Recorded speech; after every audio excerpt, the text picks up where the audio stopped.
E estamos aqui com mais um vídeo do nosso canal Política em Debate, dia 6 de janeiro. Muito bom dia, minha amiga, muito bom dia, meu amigo, muito bom dia a todos vocês que nos dão a honra de assistir esse canal. Primeiramente, eu queria dizer para vocês que esse canal é um canal de militância política. Tá? É claro que a gente, através da militância política, com o objetivo da militância política, a gente vai sempre tentar levar a você o que está rolando na política, através das notícias da imprensa, fazendo uma análise, lendo junto com você. Tá? Então essa é a nossa primeira declaração aqui no ano de 2023. Queria aproveitar então também essa oportunidade e dizer o que eu acho que já um meio balanço que eu já estou vendo nesses primeiros dias do governo, da governança Lula. Se eu acho que o governo está indo bem, eu acho. Eu acho que o governo começou bem, tá? Mas, evidentemente, um governo de coalizão é um governo imenso, né? Onde você tem uma grande frente e óbvio, né? Que os ministros, secretários e todas as pessoas que vão estar no primeiro e segundo escalão são frutos, então, de entendimentos políticos e da própria frente que levou, então, à vitória do presidente Lula, derrotando Bolsonaro por uma diferença de 2.300.000 votos. Então, fruto disso, já começam a haver denúncias que eu acho que não são boas para o governo. A primeira delas, me parece que foi do próprio senador, ex-senador Roberto Requião, dizendo, não teve uma repercussão muito grande, mas dizendo que a Gleisi Hoffmann, presidente do PT, teria oferecido a ele um cargo na binacional de Itaipu, no qual ele não precisaria fazer absolutamente nada. Isso não foi muito explorado pela mídia chapa branca, mas eu acho que nós temos que ficar muito alertos com relação a essas questões. Tá? A última coisa que eu imagino que o povo brasileiro queira é começar a ver, né, no noticiário, de uma forma corriqueira, denúncias de corrupção ou denúncias envolvendo a temática corrupção do novo governo, até porque nós já tivemos, logo no primeiro dia, o ainda, digamos, não confirmado senador, o Moro, já dizendo, vocês viram na declaração, no discurso do Lula, em nenhum momento ele falou em combater a corrupção, como se ele fosse um grande defensor, de fato, da anticorrupção. Ele foi o primeiro a se corromper. Então, é simplesmente um hipócrita e, na minha opinião, um grande criminoso que procurou um mandato de senador para fugir justamente das raízes da justiça. Por isso que eu espero que a eleição dele, em especial, sendo contestada pelo PL, caia.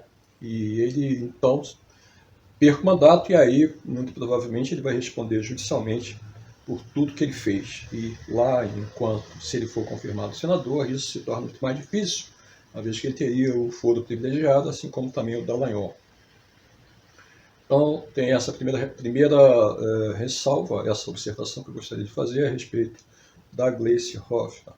A segunda delas, que eu acho que é também ruim para esse início de governo, é a denúncia de que a ministra escolhida para a pasta do turismo, ela teria ligações com milicianos. Né? Eu acho que isso também não é bom, até porque nós estamos vindo de um governo onde o tema milícia se tornou muito presente, e se tornou muito presente justamente na nossa agenda, nós que somos progressistas e de esquerda. E aí, obviamente, a gente não quer que essa temática prospere, gerando uma percepção de que agora que nós, os progressistas e de esquerda, somos governo, a gente estaria então fechando os olhos para essas relações que são extremamente nocivas à sociedade brasileira e, com toda certeza, também muito relacionado com corrupção endêmica que a gente vê e violência. Então essa é a segunda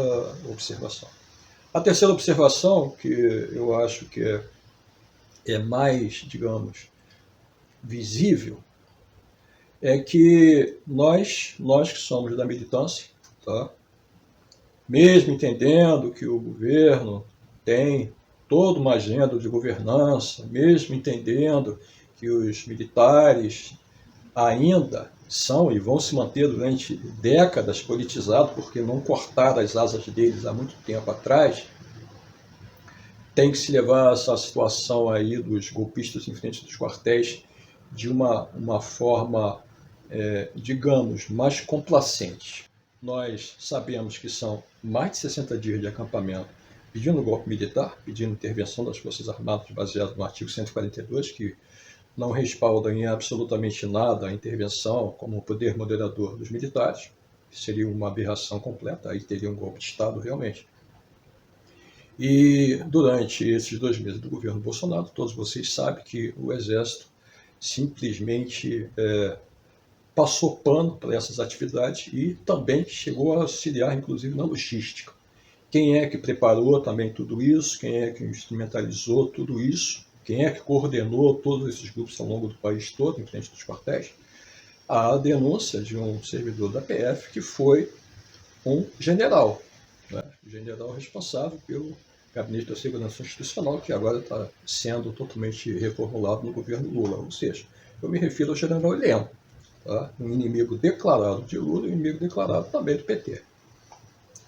No lugar dele foi indicado, então, o José Múcio, e os militares gostaram e o Bolsonaro chegou a elogiar. Então, quando o militar gosta e o Bolsonaro elogia, eu já começo a ver com uma certa atenção o perfil da pessoa. Tá? Ou seja, colocaram ali alguém para aparar as arestas. Ah, isso é bom para a governança? É bom. Mas, por outro lado também, eu acho que nessa questão do golpismo e no papel político das Forças Armadas, eu acho que tem que ser diferente disso. Eles não podem, os militares, permanecer com esse tupete todo. Ontem nós tivemos a passagem de comando da Marinha para o novo almirante. E o almirante, que estava empossado no governo Bolsonaro, ele simplesmente se recusou a ir à passagem de comando porque ele não aceitou de bom grado a vitória do atual presidente Luiz Inácio Lula da Silva. Nós fizemos um vídeo sobre isso, mostrando primeiro que a atuação dele é uma atuação política, tá? Incompatível com uma pessoa que teve cargo de ministro de Estado, e uma afronta ao povo brasileiro, uma afronta a mim, a maioria que votou em Luiz Inácio Lula da Silva. Não houve nenhum comentário também na imprensa, e a notícia foi simplesmente essa.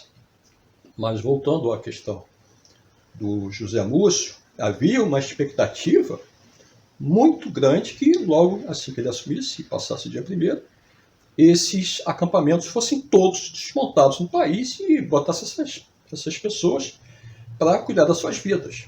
Isso aconteceu? Parcialmente aconteceu, mas não por uma iniciativa do governo. Eles mesmos começaram a se desmobilizar, porque ficaram desencantados com Bolsonaro. Entretanto, esse movimento não acabou. Tá? Em frente do quartel-general de Brasília, por exemplo, que é o mais emblemático, o que nós tivemos agora, últimas notícias, são que, inclusive, eles pretendiam instalar uma caixa d'água. O Exército, então, iria não permitir e, no final, acabou permitindo. Isso, na minha opinião, demonstra uma fraqueza do José Múcio. Eu acho que isso é péssimo. Essas pessoas têm que entender que eles perderam e que eles não podem mais atentar contra a democracia, pedindo golpe de Estado e outras pautas mais, que não são liberdade de expressão. Isso é golpismo. Tá? É golpismo descarado. E eu acho que o ministro da Defesa, o José Múcio, está passando o pano, como gosta de dizer por aí, em cima disso. Eu acho que isso é péssimo. Tá? Já há, inclusive, né, medidas judiciais começando a ser tomada contra o ministro da Defesa. O Grupo Prerrogativa, por exemplo, entrou na justiça, tá? Pedindo judicialmente que esses acampamentos sejam desmontados uma vez por todas, e esse movimento pare. Ou seja, José Múcio, você tem que agir, e ele não está agindo na minha maneira de ver. Ele diz, não, mas esses movimentos vão acabar se diluindo de forma natural. Ele pode ter razão, mas a gente não pode aceitar isso.